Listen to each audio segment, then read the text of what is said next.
ఉంటారు, సినిమాలు వెళ్తే అరుస్తూ ఉంటారు, గ్రౌండ్లో ఎలా అరుస్తూ ఉంటారు. ఈ నోరిచ్చింది దేవుడు వాళ్ళ కోసం కాదు, దేవుని కోసం, దేవుని స్తుతించడం కోసం, దేవుణ్ణి ఘనపరచడం కోసం, దేవుణ్ణి మహిమపరచడం కోసం, దేవుణ్ణి కీర్తించడం కోసం, దేవుణ్ణి కృతజ్ఞతాస్తుతులు చెల్లించడం కోసం మీరు ఆ పని చేస్తూ ఉండండి. నా వైపు వాక్యం వింటూ మీకు వాక్యం తగిలినప్పుడంతా కూడా ఆ దేవుణ్ణి స్తుతిస్తూ ఉండండి. దేవునికి మహిమ కలుగును గాక. హల్లెలూయా, హల్లెలూయా, దేవునికి స్తోత్రం కలుగును గాక. మంచిది. మనకు 3 రోజుల మీటింగులు జరిగాయి. 3 రోజుల మీటింగుల్లో చాలామంది కనబడలేదు. సమస్యలు, వారి వారి ఇష్టాలు చెప్పుకుంటూ వెళ్ళిపోయారు 3 రోజుల మీటింగుల్లో. ఈరోజు ఆదివారం కూడా పురుషులు రాలేదు. 3 రోజుల మీటింగుల్లో వచ్చిన వాళ్ళు కూడా రాలేదు. అంటే ఆ పెట్టిన డబ్బంతా కూడా ఏమైపోయింది? వృధా అయిపోయింది. ఆలోచన చేయండి. ధనం వృధా అయిపోయింది. ఊరికే మీటింగులు పెట్టేది దేని కొరకు అంటే ఆత్మీయంగా ఇంకా దేవునికి దగ్గర అవుతారు అని, ఆత్మీయ స్థితిలో దేవునికి దగ్గర అవుతారు అని. దేవునికి మహిమ కలుగును గాక. ఇంకా ఎవరు బయట తిరగొద్దు, లోపలికి వచ్చేయండి. మీ పిల్లల్ని మీరు గమనిస్తూ ఉండండి. రోమీలకు రాసిన పత్రిక, బైబిల్ తీద్దాం అందరూ, 5వ అధ్యాయము. పిల్లలు కూడా ముందుకు రానన్నా, ఆమె వెనకాల ఏదో చేస్తూ ఉంది, ముందుకు రా. రోమీలకు రాసిన పత్రిక 5వ అధ్యాయము 5వ వచనం చదువుకుందాం. ఎందుకనగా ఈ నిరీక్షణ మనలను సిగ్గుపరచదు, మనకు అనుగ్రహింపబడిన పరిశుద్ధాత్మ ద్వారా దేవుని ప్రేమ మన హృదయములో కుమ్మరింపబడి ఉన్నది. దేవుని ప్రేమ లేదా ప్రేమించుట, దేవుని ప్రేమ, దేవుని యొక్క ప్రేమ కేవలం పరిశుద్ధాత్మ ద్వారా మాత్రమే వస్తుంది. ఎలా వస్తుంది? పరిశుద్ధాత్మ ద్వారా. దేవుడు ఒక్కడే.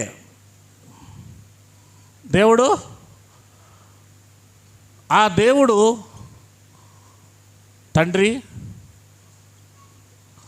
కుమార, పరిశుద్ధాత్మ ఒక్కడే. అంటే 3 వ్యక్తిత్వాలు, 3 వ్యక్తిత్వాలు, కానీ దేవుడు మాత్రము ఒక్కడే. అంటే పరిశుద్ధాత్మ దేవుడు, కుమార దేవుడు, తండ్రి దేవుడు, కానీ 3 కాదు. దేవుడు అనేటప్పుడు ఒక్కడే, దేవుడు ఒక్కడే. 3 ఒకే దేవుడు అని అర్థం. ఇప్పుడు ఇక్కడ పరిశుద్ధాత్మ నీలో ఉంటే దేవుడు ఉన్నట్లే, కుమారుడు నీలో ఉంటే దేవుడు ఉన్నట్లే, తండ్రి నీలో ఉంటే దేవుడు ఉన్నట్లే. అంటే దేవుడు ఒక్కడు, త్రియేక దేవ కాదు, తండ్రే కుమారుడు, కుమారుడే ఆత్మ కాదు. 3 వేరువేరు, కానీ దేవుడు అనేటప్పుడు యూనిట్ అంటారు కదా, కలిసిపోవటం. దేవుడు ఒక్కడే, 3 కలిపితే ఒక దేవుడు. ఇది బైబిల్ సిద్ధాంతం. కనుక ఆ దేవుడు, నువ్వు పరిశుద్ధాత్మగా ఉన్నప్పుడు దేవుడు, కుమారుడుగా ఉన్నప్పుడు దేవుడు, తండ్రిగా ఉన్నప్పుడు దేవుడు. ఇక్కడ ఈ పరిశుద్ధాత్మ ఎప్పుడైతే నీలోనికి వస్తుందో అప్పుడు దేవుని ప్రేమ నీలోనికి వస్తుంది. ఏ ప్రేమ? దేవుని ప్రేమ. దేవుని ప్రేమ అనగానే లోకములో ఉన్న ప్రేమ కాదు. లోకములో ఉన్న ప్రేమలు, ఈ ప్రేమలు వేరు, దేవుని ప్రేమ వేరు. మనం చూసాము ఇంతకుముందు. ఒకసారి అది మళ్ళీ చూద్దాం, వేగంగా పోదాం ఇప్పుడు కాస్త. మత్తయి సువార్త 22వ అధ్యాయము 39వ వచనం చదువుదాం. మత్తయి సువార్త, నిన్ను వలె నీ పొరుగువాన్ని ప్రేమించవలను రెండవ ఆజ్ఞయు దాని వంటిదే. ఈ రెండు ఆజ్ఞలు ధర్మశాస్త్రం అంతటికిని ప్రవక్తలకును ఆధారమై ఉన్నవని అతనితో చెప్పాను. నిన్ను వలె నీ పొరుగువారిని ప్రేమించుట. ఎవరిని ప్రేమించాలి? పొరుగువారిని ప్రేమించుట. 36లో మరొక ప్రేమ కోసం చెప్పాడు.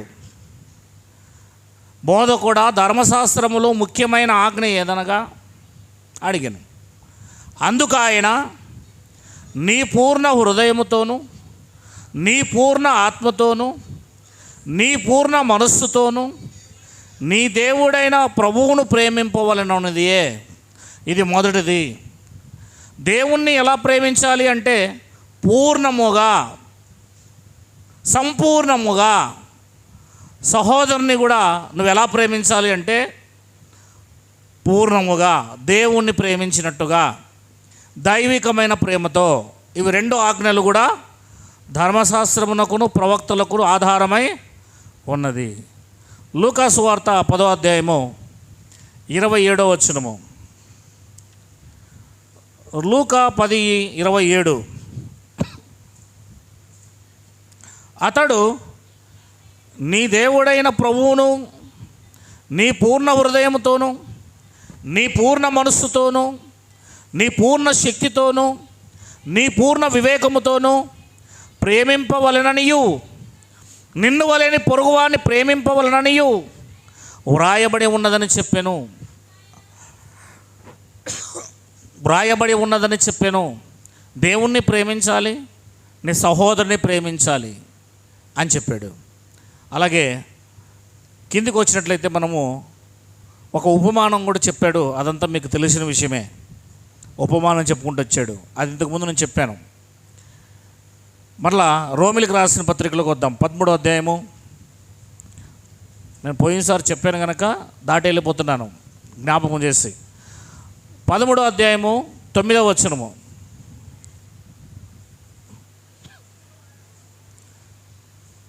ఏలయనగా వ్యభిచరింపవద్దు, నరహత్య చేయవద్దు, దొంగలియవద్దు, ఆశింపవద్దు అననియు మరి ఏ ఆజ్ఞైనా ఉన్న ఎడల అదియు నిన్ను వలె నీ పొరుగువాన్ని ప్రేమింపవలను వాక్యములో సంక్షేపముగా ఇమిడి ఉన్నవి. ప్రేమ పొరుగువానికి కీడు చేయదు గనుక ప్రేమ కలిగి ఉండుట ధర్మశాస్త్రము నెరవేర్చుటయే. ఇది ప్రేమ పొరుగువానికి ఏం చేయదు? కీడు చేయదు. ప్రేమ పొరుగువానికి కీడు చేయదు.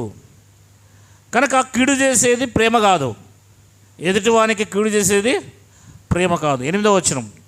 ఒకరిని ఒకడు ప్రేమించుట విషయములో తప్ప మరి ఏమీ ఎవనికిని అప్పుండవద్దు. పొరుగువానిని ప్రేమించువాడే ధర్మశాస్త్రమును నెరవేర్చువాడు. ప్రేమించే విషయంలో ఎవరికి కూడా నువ్వేముండకూడదు? అచ్చి అంటే అప్పు అని అర్థం. అప్పు ఉండొద్దు.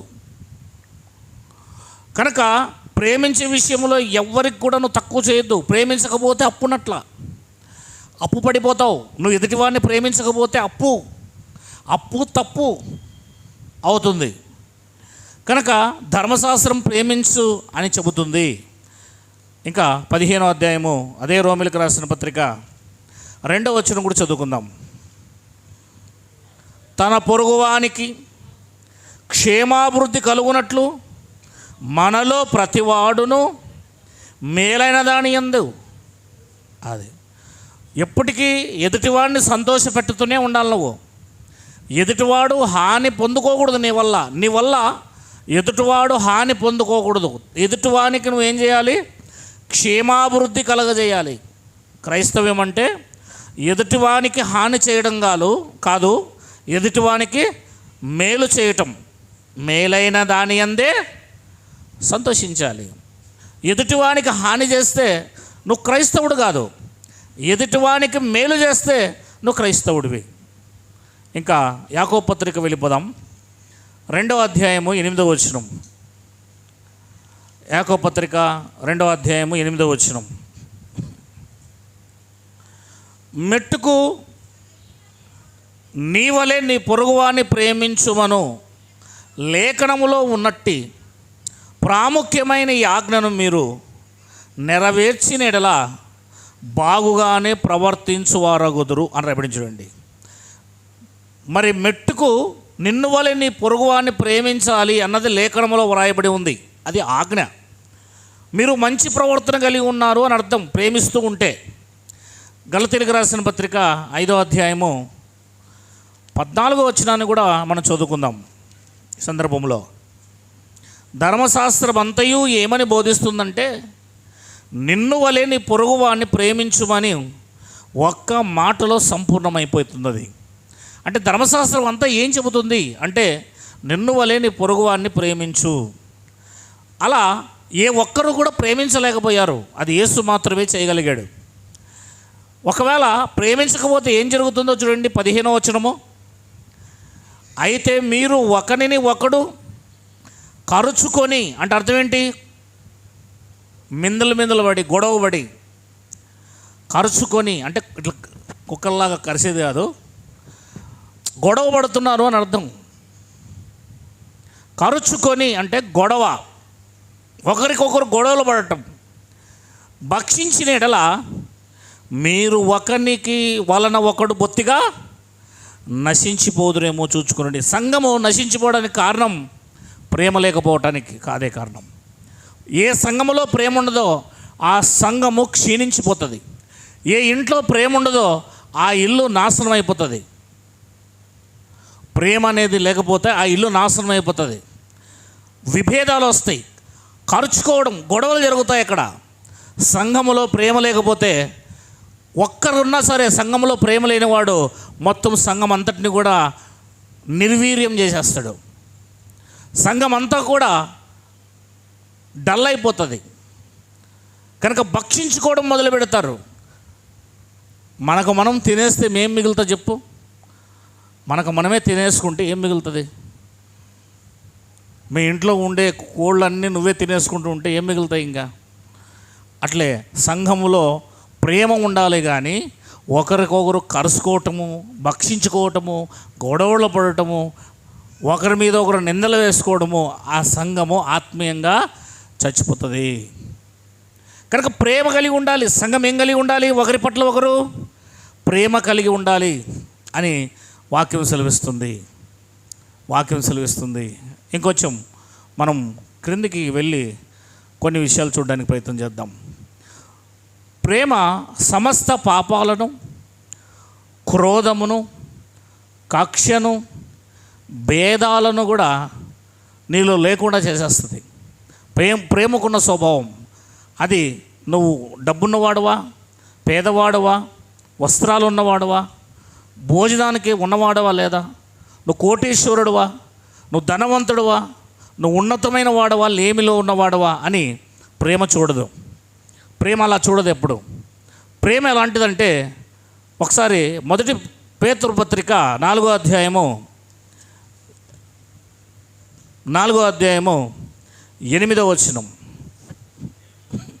ప్రేమ అనేక పాపములు కప్పును గనక అన్నిటికంటే ముఖ్యముగా ఒకని ఎడల ఒకడు మిక్కటమైన ప్రేమ గలవారై ఉండుడి అని రాయబడింది చూడండి. ఒకరి ఎడల ఒకరు ఏం కలిగి ఉండాలి? ఎందుకు మిక్కటమైన ప్రేమ కలిగి ఉండాలి? అమితమైన ప్రేమ ఎందుకు కలిగి ఉండాలి? ఎందుకు కలిగి ఉండాలి? చేశారమ్మా, ఇటు తిరగమ్మా. ఎందుకు కలిగి ఉండాలి? మిక్కటమైన ప్రేమ ఒకరి పట్ల ఒకరు ఎందుకు కలిగి ఉండాలి? పైన చెప్పాడు కదా 8వ వచనంలో, ప్రేమ అనేక పాపాలను కప్పేస్తుంది. ఎదుటి వారిలో ఉన్న పాపాలను ఏం చేస్తుంది? అది కప్పేస్తుంది. పాపాలను కప్పి మిక్కటముగా ప్రేమించడం నేర్పిస్తుంది. ప్రేమకున్న స్వభావం అది. ప్రేమ కలిగిన వారు ఎదుటి వారిలో ఏం చూస్తారు? మేలునే చూస్తారు, మేలునే గమనిస్తారు. అందుకే ప్రేమ సమస్త పాపములను కప్పును. అందుకే మిక్కటమైన ప్రేమ కలిగి ఒకరికొకరు మీరు ఏం చేయాలి? ఉండాలి. దాన్నే సామెతలో చెప్పాడు. 17వ అధ్యాయము సామెతల గ్రంథము 9వ వచనం చదువుదాం. అక్కడ ఉన్నదే తిరిగి ఇక్కడ చెప్పడం జరిగింది. ప్రేమను వృద్ధి చెయ్యగోరువాడు తప్పిదాలు దాచిపెట్టును, జరిగిన సంగతి మాటి మాటికి ఎత్తువాడు మిత్రభేదము చెయ్యును అని రాయబడి చూడండి. ప్రేమ వృద్ధి చేయాలనుకుంటే సంఘములో కావచ్చు, సహోదరుల పట్ల కావచ్చు, ప్రేమను వృద్ధి చేయవాడు తప్పిదాలను మాటి మాటికి ఏం చేయకూడదు? ఎత్తి చూపించకూడదు. వాటిని ఎత్తి చూపించడం వల్ల భేదాలు వస్తాయి కానీ ప్రేమ ఫలం పొందదు, ప్రేమ అభివృద్ధి పొందదు, ప్రేమ రాదు సంఘంలో. కనుక ఒకరి పట్ల ఒకరు ఏం కలిగి ఉండాలి అంటుంది బైబిల్? తప్పులు పక్కన పడేయాలి, తప్పులు చూడొద్దు. వాళ్ళలో ఈ తప్పులు ఉన్నాయి, వీళ్ళలో ఈ తప్పులు ఉన్నాయి, వీళ్ళకి ఈ తప్పులు ఉన్నాయి, ఈ తప్పులు పక్కన పెట్టేయాలి. అతన్ని ప్రేమించాలి. తప్పులు లేనివాడు ఎవరున్నారు? మానవుడన్న తర్వాత తప్పులతో కూడిన ఒక కొండలాంటి వాడు. అన్నీ తప్పులే. మరి తప్పులు పక్కన పెట్టేసి మనం చూడాల్సిందేంటి? మేలులు మాత్రమే చూడాలి. కనుక బైబిల్ అంటుంది, ప్రేమను వృద్ధి చెయ్యగోరువాడు తప్పిదాలు దాచిపెట్టును, జరిగిన సంగతి మాటి మాటికి ఎత్తువాడు గొడవలు కోరుతాడు, మిత్రత్వాన్ని స్నేహాన్ని పోగొట్టుకుంటాడు అని అర్థం. మిత్రభేదము కోరును అని రాయబడింది, మిత్రభేదము చేయును అని రాయబడింది. అదే సామెతల గ్రంథము 10వ అధ్యాయము 12వ వచనాన్ని కూడా చదువుకుందాం. పగ కలహమును రేపును, ప్రేమ దోషములన్నిటినీ కప్పును. పగ పెట్టుకుంటే ఏమొస్తుంది? కలహాలు రేగుతూనే ఉంటాయి, అలా పైకి పోతూనే ఉంటుంది. ఇంకది రగులుకుంటూనే ఉంటుంది తప్ప ఆరిపోవడం మాత్రం ఉండదు. ఒక్క కాస్త ప్రేమ అనేది గిన ఉంటే అక్కడ వెంటనే ఏమైపోతుంది? అన్నీ ఆగిపోతాయండి. ప్రేమ ప్రతిదాన్ని కప్పేస్తుంది. ప్రేమ ప్రతిదాన్ని, ప్రతి దోషమును ఏం చేస్తుంటామా? కప్పును. సర్లే, పోన్లే, వదిలేయండి, కానీలే, అంటే అన్నీలే, మాట్లాడితే మాట్లాడనులే, ఏం పోయింది ఇప్పుడు అని మనం ప్రేమతో ప్రతి విషయాన్ని కూడా సహించగలిగినప్పుడు ఎదుటివారి కీడు చేయకుండా అప్పుడు జరిగేది ఏంటంట? మేలు జరుగుతుంది, మేలు జరుగుతుంది, అభివృద్ధి జరుగుతుంది. సంఘము క్షీణించడానికి కారణం ఏందని చెప్పాం మనం ఇందాక? ప్రేమ లేకపోవటయే. ప్రేమ అనేది ప్రతి ఒక్కరిలోకినా లేకపోతే, సహనం అనేది ప్రతి ఒక్కరిలో లేకపోతే, నువ్వెంత నేనెంత అనే స్థితికి వెళ్ళిపోయి ఒకరి పట్ల ఒకరు గొడవలు వస్తాయి. అదే ప్రేమ ఉంటే ఎవరికి వాళ్ళు సరేలే అనుకొని పక్కకు వెళ్ళిపోవడం జరుగుతూ వస్తుంది. ప్రేమ ప్రతి పాపమును లేదా ప్రతి దోషమును ఏం చేస్తుందట? కప్పేస్తుంది. కానీ సర్లే, నాకు అతని పట్ల ప్రేమ ఉంది, ప్రేమించాలి, ప్రేమే, వేరే ఏం లేదు. ఇంకా ప్రేమిస్తూనే ఉండాలి. క్రైస్తవుడు అనగా ప్రేమ ఇస్తూనే ఉండాలి. ఇవ్వడానికి లోపల ఉండాలి. ముందు ఎక్కడ ఉండాలి? హృదయంలో ఉండాలి. అది దేవుడు మనకివ్వాలి, మనం సమాజానికి ఇవ్వాలి. ప్రేమ ఇస్తూనే ఉండాలి. ప్రేమిస్తూనే ఉండాలంటే ముందు ప్రేమ మనలో ఉండాలి. ఆ ప్రేమ ఎలా కుమ్మరించబడాలి? పరిశుద్ధాత్మ ద్వారా కుమ్మరించబడాలి. పరిశుద్ధాత్మ మనకు ఇవ్వాలి, దేవుడు మనకి ఇవ్వాలి ఆ ప్రేమను, దైవిక ప్రేమ. ఏమంటే యేసు ప్రభు ప్రేమ ఎలాంటిది మీకు తెలుసు కదా? చెప్పండి, ఎలాంటి ప్రేమ? మరి యేసు ప్రేమ ప్రాణం పెట్టినంత అంటదా. ఆ ప్రేమే మనలో కుమ్మరించబడితే మనం కూడా సేమ్ అలాగే ప్రేమిస్తాము. కొన్ని మాటలు చూసుకుందాం. ఇంకా తీతుకు రాసిన పత్రిక తిమోతికి రాసిన పత్రిక మొదటి పత్రిక, తిమోతికి రాసిన మొదటి పత్రిక, కొంచెం ఇది బేస్ తీసేయండి.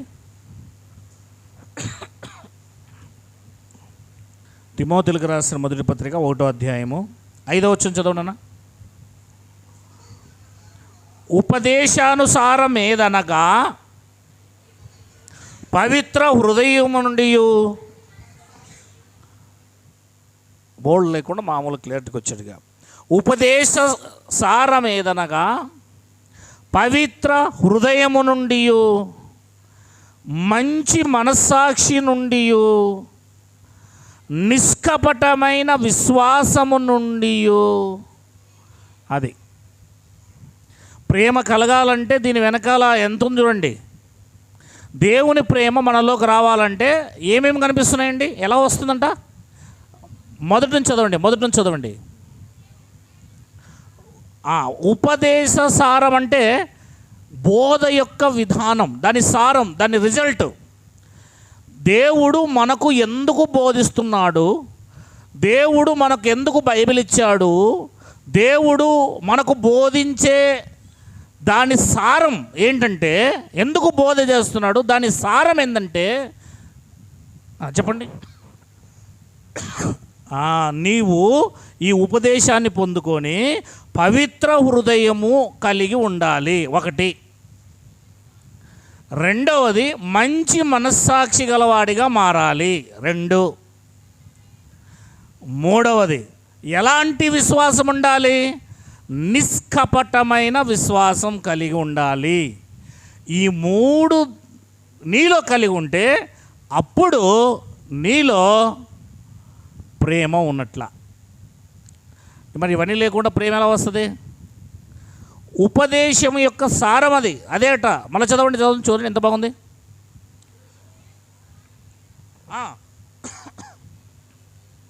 ఒకటి, పవిత్రమైన హృదయం ఉండాలి. దేవుని ప్రేమ ఉండాలంటే మంచి మనస్సాక్షి ఉండాలి. నువ్వు ప్రేమ చూపించాలంటే నీ లోపల ఏ మాత్రం కూడా కపటం ఉండకూడదు. నిష్కపటమైన విశ్వాసం ఉండాలి దేవుని పట్ల. ఈ 3టిని ఇలా రసంగా పిండితే అప్పుడు కిందకు వస్తుంది ప్రేమ. నిష్కపటమైన విశ్వాసము, పవిత్ర హృదయము, మంచి మనస్సాక్షి ఎవరికైతే ఉంటుందో వారికే దైవిక ప్రేమ ఉంటుంది. నేను చెప్పింది అర్థమైందా? ఉపదేశ సారం. ఈ 66 పుస్తకాలు నేను చదివానండి, నేను అన్ని పుస్తకాలను వర్ణించగలను అంటే లాభం లేదు. 66 పుస్తకాల్లో నుండి నువ్వు పొందుకున్న ఉపదేశం యొక్క సారం ఏంటంటే, ఎస్సెన్స్ ఏంటంటే, నీకు వచ్చిన యొక్క పిండగా వచ్చిన రసం ఏంటంటే మంచి హృదయము, మంచి మనస్సాక్షి, నిష్కపటమైన విశ్వాసము. ఈ 3 నీలో ఉంటే అప్పుడు నీలో దైవిక ప్రేమ ఉందని చెప్పొచ్చు. అంతవరకు మంచి మనసు లేనోనికి దైవిక ప్రేమ ఎలా వస్తుంది?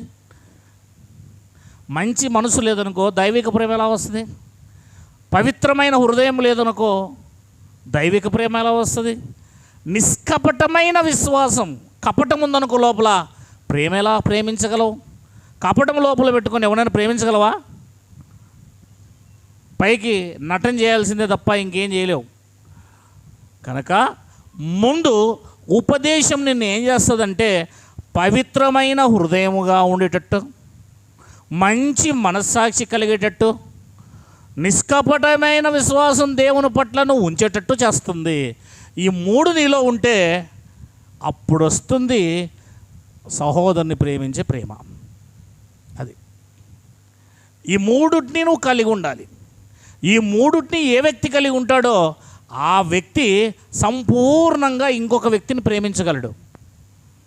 ఇంకొక వ్యక్తిని దేవునిలో తాను తీసుకురాగలడు. ఇవి లేకపోవడం వల్లే మనం ఏం చేసుకుంటున్నాం? ఇందాక గలితీ పత్రికలో చెప్పినట్లుగా ఒకరిని ఒకరు కరుచుకొని భక్షించుకుంటున్నాము అన్నాడు. ప్రేమ లేకపోతే ఆ సంఘం ఏమైపోతుంది? అంతే, గొడవలు. భక్షించుకోవటం. సంఘం నశించిపోతుంది.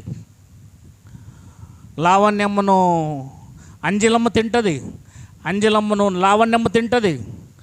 తింటుందంటే ఏంటి అర్థము? గొడవలు, నశించిపోతారు. భక్షించుట అంటే తినడమే కదా, భక్షించడం అంటే తినడమే కదా. మరి ఒకరినొకరు తింటూ పోతూ ఉంటే మొత్తం అందరూ ఖాళీ అయిపోతారు. ఏమైపోతారు? సంఘము ఖాళీ అవ్వడానికి కారణం ఏంటని చెప్తుంది బైబిల్. ప్రేమ లేకపోవటం. సంఘములో ప్రేమ ఉండాలి, అది దైవిక ప్రేమ. ఆ ప్రేమ రావాలి అంటే ఉపదేశం ఉండాలి. ఏముండాలి? నాకు చెప్పండి, మీరు మాట్లాడాలి. ప్రేమ రావాలంటే మనకి ఏముండాలి? ఉపదేశం అంటే ఏది ఉపదేశము? అదే బైబిల్ యొక్క బోధయే ఉపదేశం. ఈ ఉపదేశం ద్వారా 3 రకాల విషయాలు మనం చూసాం ఇందాక. ఏంటవి? పవిత్ర హృదయము,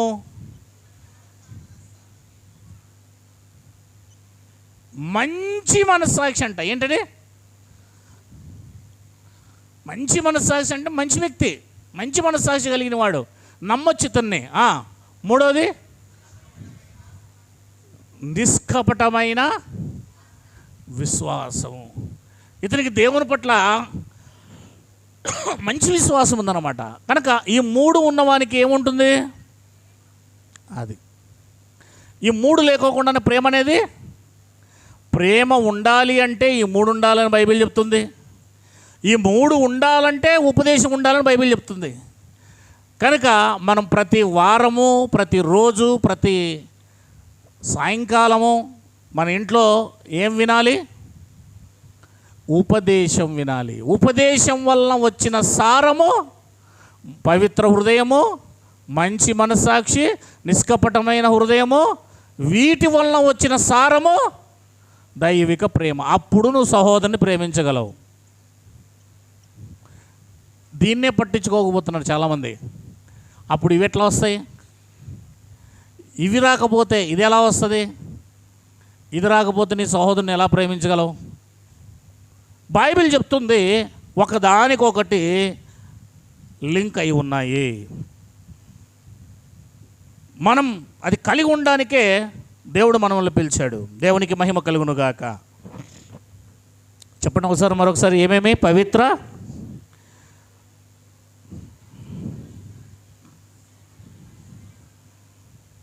వాటి వలన కలుగు, అది. అవి లేకుంటే ప్రేమ కలగదని చెప్తుంది బైబిల్. ఉపదేశం లేకుంటే ఈ 3 లేవు, ఈ 3 లేకపోతే ప్రేమ లేదు, ప్రేమ లేకపోతే నీకు పరలోకమే లేదు. మరి మనం దేనికి ప్రయాసపడదాం? పరలోకానికి వేస్తున్నావు కానీ పరలోకానికి తాడేసేసావు. కానీ దానికి ముందు వేయాల్సిన తాడు దేనికి? ప్రేమకు. ప్రేమ కంటే ముందు వేయాల్సింది దేనికి? నిష్కపటమైన హృదయము, నిష్కపటమైన విశ్వాసము, మంచి మనస్సాక్షి, పవిత్రమైన హృదయానికి వేయాల తాడు. దీనికంటే ముందు నువ్వు ఉపదేశం వినాలా, బైబిల్ యొక్క ఉపదేశం వినాలా, కొత్త నిబంధన యొక్క ఉపదేశం వినాలా, బోధ వినాలా, టీచింగ్. ఆ ఉపదేశములో నుంచి వచ్చిన సారం ఇలా తీసుకుంటే మనము పిండితే 3 బయటపడ్డాయి. ఏంటది? మళ్ళీ చెప్పండి. పవిత్ర హృదయము. ఉపదేశం ఏం చెప్తుంది? పవిత్ర హృదయం కలిగి ఉండమని చెప్తుంది. ఉపదేశం ఏం చెప్తుంది? మంచి మనస్సాక్షి కలిగి ఉండమని చెప్తుంది. ఉపదేశం ఏం చెప్తుంది? నిష్కపటమైన విశ్వాసం కలిగి ఉండమని చెప్తుంది. ఈ 3 కలిగి ఉంటే ఆటోమేటిక్గా మన చెంతన ఏం చేరుతుంది? దేవుని ప్రేమ చేరుతుంది. అప్పుడు నువ్వు ఇంకొక వ్యక్తిని సంపూర్ణంగా ప్రేమించగలవు.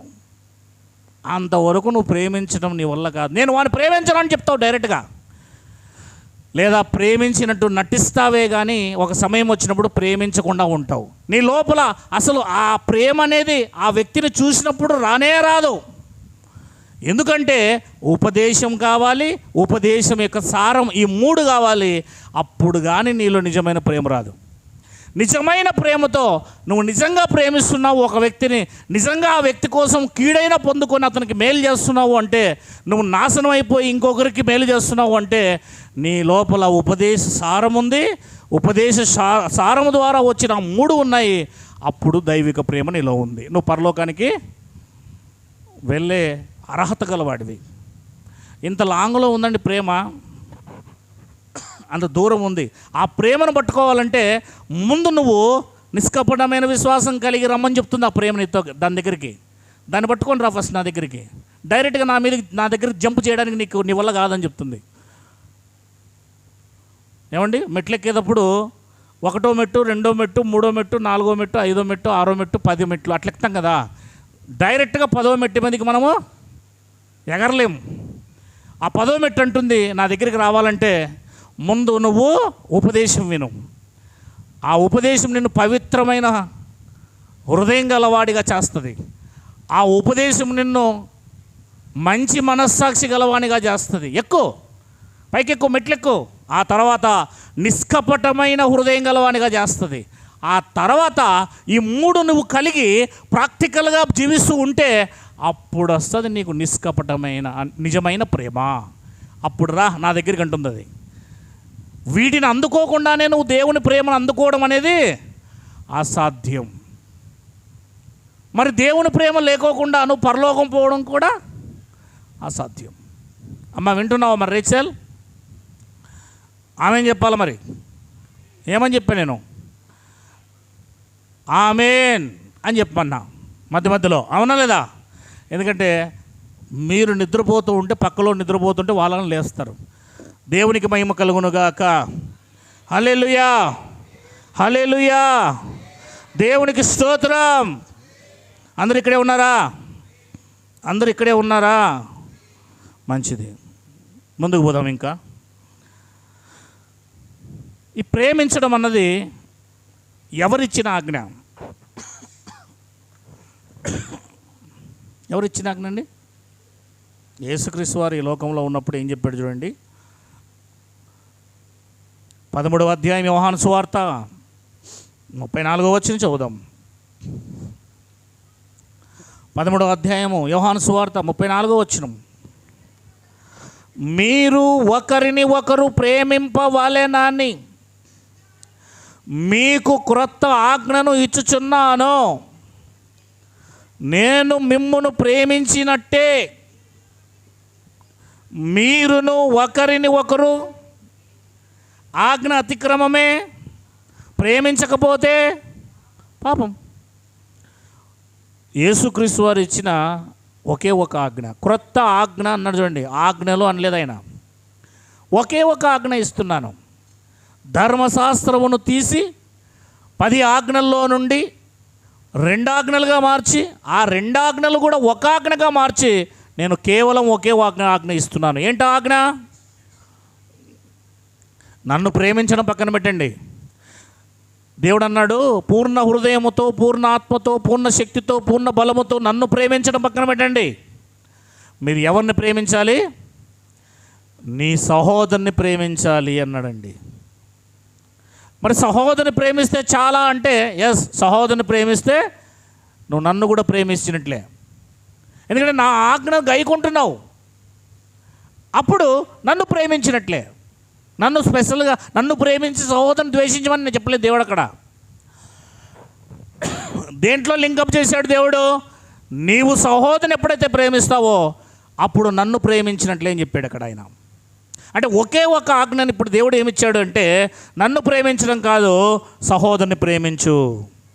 35, మీరు ఒకని ఎడల ఒకడు ప్రేమ గలవారైన ఎడల ఆ ప్రేమ కలిగి ఉండడాన్ని బట్టి మీరు నా శిష్యులు అని అందరూ తెలుసుకుంటారు. ఈరోజు సంఘాన్ని బట్టి అందరూ తెలుసుకుంటున్నారా? ఒకరి పట్ల ఒకరికి మనకున్న ప్రేమను బట్టి.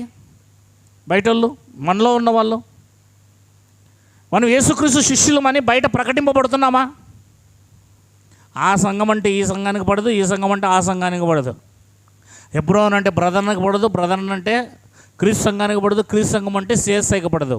బయట వీళ్ళేనా యేసుక్రీస్తు శిష్యులు, వీళ్ళేనా యేసుక్రీస్తుని ఫాలో అయ్యేవాళ్ళు అని లోకం చెప్పుకుంటుంది. లోకం చెప్పుకుంటుంది.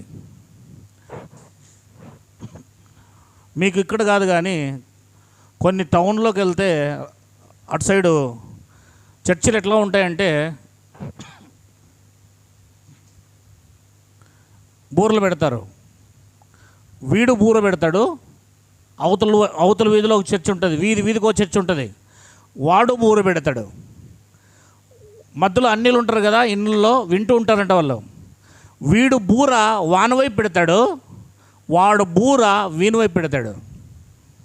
వాడు బాప్టిస్టు, వీడు మెథడిస్టు. వీడు వానవైపు పెడతాడు, వాడు వీనివైపు పెడతాడు. వాళ్ళు ఏం తిట్టుకుంటున్నారంటే అన్నిలు వింటుంటారు ఇంట్లో కూర్చొని, ఆ మెథడిస్ట్ చర్చిలో ఉన్న సిద్ధాంతం తప్పని వినబడుతుంటుంది బయట నుంచి. వీడు ఆ బాప్టిస్ట్లో ఉన్నదంతా తప్పని చెప్తుంటాడు. వీడాడ మధ్యలో ఏమి వింటుంటారు, ఇంకా బూర్లు పెట్టి ఇంతేసి బూర్లు పెట్టింటారు. తెలుసా మీకు? పెద్దగా ఉప్పాడ అనేది చాలా చిన్నదని సముద్రం పక్కలో ఉంటుంది. 300 చర్చిలు ఉన్నాయి. ఉరవకొండ కంటే చాలా చిన్నది, వజ్రకారం అంత ఉంటుంది. 300 చర్చిలు, 3 ఇండ్లకు ఒకటి. 3 ఇండ్లు దాడితే ఒక చర్చు, 3 ఇండ్లు దాడితే ఒక చర్చు, 3 ఇండ్లు దాడితే ఒక చర్చ్. అంటే 3 ఇండ్లు దాడితే చాలు ఒక చర్చ్ వచ్చేస్తుంది. అది ఆలోచన చేయండి. 3000 ఇండ్లు ఉంటే 300 చర్చిలు ఉన్నాయి ఆ ఊళ్ళో. అంటే ప్రతి ఓడు క్రైస్తవుడే. బూర్లు పెట్టింటారు. ఆదివారం అంతా కూడా రచ్చరచ్చే. బైబిల్ ఏమంటుంది? ఈరోజు బయట వాళ్ళ కథ పక్కన పెట్టండి, మన కథ మన ఆలోచన చేద్దాం. మనం ఇక్కడున్న వాళ్ళు ఆలోచిద్దాం. నన్ను బట్టి నేను యేసుక్రీస్తు శిష్యుడిని, మన ప్రేమను బట్టి, మన పట్ల ఉన్న ఒకరి పట్ల ఒకరికున్న ప్రేమను బట్టి మనం క్రీస్తు శిష్యులము. మన గురువు యేసుక్రీస్తు. గురువు చెప్పినట్లు మనం జీవిస్తున్నామా? మన గురు బోధన కలిగి ఉన్నామా? మన గురువు యేసుక్రీస్తు వారండి. ఆయన చెప్పిన బోధ ఏంటంటే ఒకరి పట్ల ఒకరు ప్రేమ కలిగి ఉండని చెప్పాడండి. ఒకవేళ కొట్టుకోమని చెప్పింటే కనుక యేసుక్రీస్తు వారు నిజంగా కొట్టుకునే వాళ్ళం. ప్రేమించమని చెప్పాడు కనుక ప్రేమించలేకపోతున్నాం.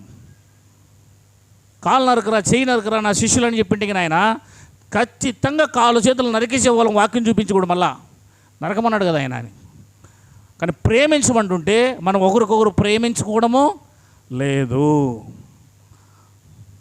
సంఘానికి రాని వాళ్ళకి ఎంతమంది ఫోన్ చేస్తున్నారు? ఆదివారం చర్చికి రావట్లేదు. ఈరోజు చర్చికి రాలే, చాలామంది రాలే. ఇప్పుడు వెళ్ళిన తర్వాత ఫోన్లు చేస్తారా, మాట్లాడతారా వాళ్ళతో? దాన్నే కదా ప్రేమించడం అంటే. మాథ్యూస్ రాలేదు, పీటర్ వస్తారని అతను రాలేదు. వెళ్ళిన తర్వాత విజయ్ రావట్లేదు, ఇలా చాలామంది రావట్లేదు. వెళ్ళిన తర్వాత అయ్యా ఎందుకు రాలేదు బ్రదర్, రావాలి కదా అని చెప్పేసి ఎంతమంది ఫోన్ చేస్తున్నారు? ప్రేమే కదా అది కూడా. ప్రేమతో అతన్ని పలకరించడమే కదా, సంఘస్థుడు కదా. ఒక ఆత్మను మీరు రక్షించిన వారు అవుతారేమో. ప్రేమ ఉంటే గొడవలు కనిపించవు. ప్రేమ ఉంటే ఏం కనిపించదు. ప్రేమ ఉంటే ఏమీ కనిపించదు. నీకు ఒక వ్యక్తి నచ్చితే అతను ఎలాగైనా ఉన్ని, వాళ్ళంతా కురుపులని, కుష్ఠరోగముని, వాసన రాని ఆ ప్రేమతో అతని దగ్గర తీసుకుంటావు. నీకు అతని పట్ల ప్రేమ లేకపోతే విమానంలో దిగని, కారులో దిగని ఆయన ₹1,00,00,000 షూట్ వేసుకొని దగ్గర కూడా తీసుకో. ఎందుకు? ప్రేమ. ఆ ప్రేమను కనపరచమన్నదే యేసుక్రీస్తు వారు. ఆ ప్రేమను కనపరచాలి. క్రైస్తవుడు ప్రేమను కనపరిస్తేనే యేసు ప్రభువు శిష్యుడు అవుతాడు. నువ్వు అందరి పట్ల ప్రేమ కలిగి ఉండాల్సిందే. నిన్ను విభేదించే వారి పట్ల కూడా, నిన్ను శత్రుత్వంతో చూసేవారి పట్ల కూడా, నిన్ను ద్వేషించే వారి పట్ల కూడా నువ్వు దుమ్ము నాశనం అట్లా నీ పేరు శాపమేసి ఇట్లా దుమ్ము పోసి నిన్ను నాశనం అయిపోవున్నా అన్నా కూడా నువ్వు వారిని ప్రేమించాల్సిందే. కేవలం నీ లోపల నుంచి రావాల్సిందవే. బుల్లెట్లో గన్లో నుంచి బుల్లెట్లు ఉంటే బయటికి నొక్కగానే వచ్చేదవే బయటికి, ఎందుకంటే అందులో ఉండేదే అది. నీలో ప్రేమ అనేది ఉంటే గిన ఖచ్చితంగా నువ్వు చూపించేది ప్రేమ. ద్వేషం చూపించలేవు కనుక ప్రేమే చూపించాలి. కొట్టినా ప్రేమే, తిట్టినా ప్రేమే, ఏం చేసినా ప్రేమే. ఎందుకంటే నీ లోపల ఉన్నది అది కనుక అదే ఇస్తావు. ఏముంటుందే ఇస్తావు. ఒకవేళ అది లేకపోతే నువ్వు ఇవ్వలేవు. నీ లోపల ద్వేషం ఉంటే ద్వేషం ఇస్తావు. కనుక క్రీస్తు మనకు నేర్పించింది ఏం చెప్పండి? నిన్ను వలే నీ పొరుగువాన్ని ప్రేమించు. మీరు ఒకరిని ఒకరు ప్రేమింపవలెనని మీకు కొరత ఆజ్ఞను ఇచ్చుచున్నాను. నేను మిమ్మును ప్రేమించినట్టే. మళ్ళీ అది కూడా ఎలాగా? ప్రేమ కూడా కొలతలు చూపించాడు. ఎలా ప్రేమించాలంటే వాళ్ళని నువ్వు కొత్తగా ఏదైనా రాసుకోవచ్చు, నువ్వు కొత్తగా ఏదైనా వ్యాఖ్యానం చేసుకోవచ్చు. నేను ఒప్పుకోను దానికి. నేను కాదు, యేసుక్రీస్తు వారు. నేను ఒప్పుకొని ఉంటున్నాడు ఆయన. ఎలా మరా? నేను ప్రేమించినట్టే ప్రేమించాలి. మళ్ళీ కొలత కూడా పెట్టేశాడు. ఎలా ప్రేమించాలం? ఇప్పుడు నేను ఎలా ప్రేమించాను అలాగే ప్రేమించాలన్నాడు. చెప్పండి, నేను ఎలా ప్రేమించానో చదవండి, వాక్యమైన చదవండి. నేను మిమ్మును ప్రేమించినట్టే మీరును ఒకరినొకరు, మీరు ఒకని ఎడల ఒకడు ప్రేమ గలవారైన ఎడల ఆ ప్రేమ మీలో ఉంది కనుక నా శిష్యులని అందరూ తెలుసుకుంటారు. యేసుక్రీస్తు వారు ప్రేమ, శిష్యులు ప్రేమ. ప్రేమకు శిష్యులు వీళ్ళు. గురువు ప్రేమే, శిష్యులు కూడా. మరి ఎలాంటి ప్రేమ చెప్పండి? ఇప్పుడు ఎలాంటి ప్రేమ? యేసుక్రీస్తు వారిది ఎలాంటి ప్రేమ? ప్రాణంను పెట్టేంతగా ప్రేమించాడు ఆయన. మనం ప్రాణం పెట్టేంతగా ప్రేమిస్తామండి. సరిపోతే సరిపోకపోతే సరిపోయేంత వరకు నమస్తే, వందనాలు, నా ప్రైజ్ లార్డ్, రండి మా ఇంటికి. సరిపోకపోతే నువ్వెవడో నేనెవడో ముఖం కూడా చూడడం. హెబ్రీ పత్రిక 13వ అధ్యాయం 13వ అధ్యాయం హెబ్రీ పత్రిక మొదటి వచనం అనుకుంటా బహుశా. కమాన్, అదే.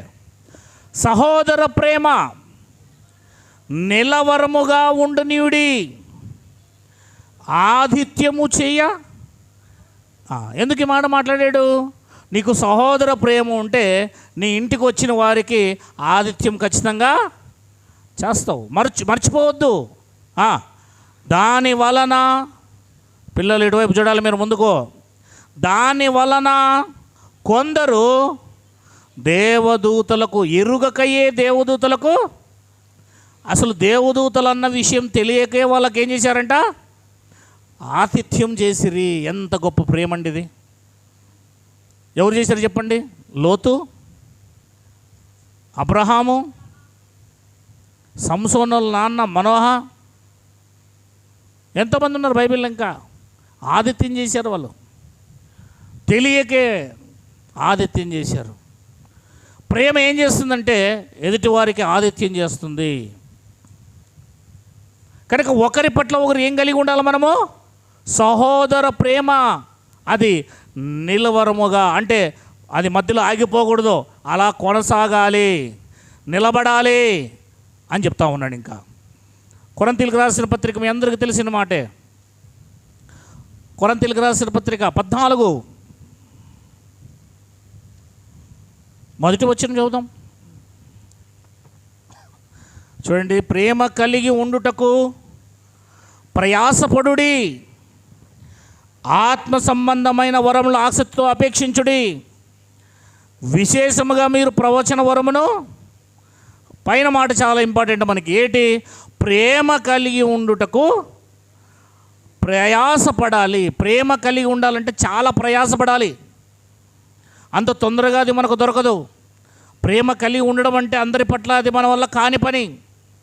ఎందుకంటే పైన ఆల్రెడీ 13వ అధ్యాయంలో మనకు చెప్పాడు, మనుషుల భాషలతోనైనను దేవదూతల భాషలతోనైనను మాటలాడినను ప్రేమ లేని వాడనైతే, అంటే ప్రేమ అనేది మనము కలిగి ఉండాలి. అది ఎక్కడి నుంచో పొందుకోవాలి. ప్రేమ లేనివాడంటే ఎక్కడి నుంచో పొత్తుకునేటట్టు కనపడుతుంది. చూడండి, అది ప్రేమ లేనివాడను. మా ఇంట్లో బియ్యం లేవు, తెచ్చుకోవాలి. ప్రేమ లేదు, తెచ్చుకోవాలి. ఎక్కడి నుంచి తెచ్చుకోవాలి? దైవిక ప్రేమ కేవలం ఉపదేశంలో దొరుకుతుంది. ఎక్కడ దొరుకుతుంది? మనం చూసాం తిమోతి పత్రిక 1:5, ఉపదేశము ద్వారా 3 దొరుకుతాయి. ఆ 3 మనకు దైవిక ప్రేమను ఇస్తుంది. ఎప్పుడైతే పవిత్ర హృదయం ఉంటుందో, ఎప్పుడైతే మనస్సాక్షి మంచిదవుతుందో, ఎప్పుడైతే నిష్కపటమైన హృదయం వస్తుందో, నీలోనికి ఎవరు వస్తారో తెలుసా? పరిశుద్ధాత్మ. హృదయశుద్ధి గలవారు ధన్యులు.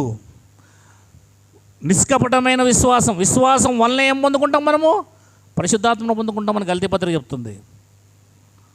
కనుక నిష్కపటమైన ప్రేమ, పవిత్రమైన హృదయము, మంచి మనస్సాక్షి ఉంటే నీలోనికి దేవుడు రాడా? ఖచ్చితంగా వస్తాడు.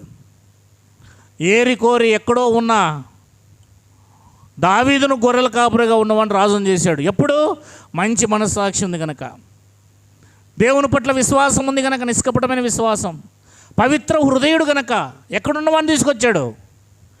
నేను ఎక్కడో ఉన్నవాడిని తీసుకొచ్చి ఎక్కడో పెడతాడండి. నేనేంది ఈ పని చేస్తున్నాను అనుకునేటట్టుగా చేస్తాడు దేవుడు. ఇది కళ నిజం అనేటట్టుగా చేస్తాడు. అసలు దావీదు ఎప్పుడు కూడా తన జీవితంలో అనుకోనే లేదు. ఎక్కడి నుంచి ఎక్కడికి తీసుకెళ్ళాడు చూడండి దావీదు. ఎందుకంటే హృదయం మంచిదైతే, మన జీవితం మంచిదైతే, మనం నిష్కపటమైన హృదయం గలవారమైతే, మనం పవిత్రమైన హృదయం గలవారమైతే, నిష్కపటమైన ప్రేమ గలవారమైతే, ఆ కార్యాలు మనలో కలిగి మనం ఉండు. బైబిల్ చెప్పినట్లుగా, ఉపదేశం చెప్పినట్లు నువ్వు జీవించు. దేవుడు నిన్ను ఎలా లేవనెత్తాలో, ఎలా తీసుకెళ్లాలో ఆయన తీసుకుపోతాడు. దేవునికి మహిమ కలుగును గాక. ఆయన చెప్పింది నువ్వు చేయి, నేను ఎక్కడికో తీసుకెళ్ళే బాధ్యత తీసుకుంటాడు ఆయన. హల్లెలూయా. దేవునికి మహిమ కలుగును గాక. ఏం కలిగి ఉండాలి? 13వ అధ్యాయం 1వ వచనము, ప్రేమ లేని వాడనైతే మ్రోగెడు కంచును ఘనఘనలాడు తాళమునై ఉందును. ఏం లాభం లేదు.